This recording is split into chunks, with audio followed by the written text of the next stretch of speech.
अस्सलाम वालेकुम नाज़रीन, आवन न्यूज़ में आपको खुशामदीद कहते हैं। मैं हूं डॉक्टर हाफिज अंजुम। खबरों की इब्तिदा करते हैं। खबर शामिल करते हैं डेरा गाजी खान से, जहां से हमारे ब्यूरो चीफ शहबाज अहमद ज़ाहिर की रिपोर्ट के मुताबिक डीपीओ डेरा गाजी खान उमर सईद मलिक ने कहा कि पुलिस के ज़ेर इस्तेमाल सरकारी गाड़ियों की बरवक्त मुरम्मत और देखभाल को यकीनी बनाया जा रहा है। गाड़ियों को तज़य्युनो, आराइश और मुरम्मती जारी है। डीपीओ उमर सईद मलिक ने खुद वर्कशॉप का विजिट करके मुरम्मत होने वाली सरकारी गाड़ियों को चेक किया।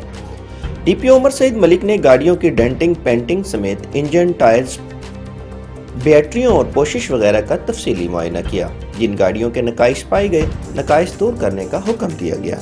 इस मौके पर उन्होंने ड्राइवरों को हिदायत की कि गाड़ियों की देखभाल और बरवक्त मुरम्मती को यकीनी बनाएं, ताकि दौरान ड्यूटी किसी किस्म की परेशानी और दुश्वारी का सामना न करना पड़े।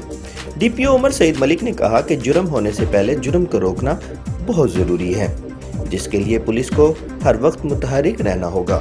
जब पुलिस की गाड़ियां दुरुस्त हालत में होंगी तो मौसर गश्त मुमकिन होगी।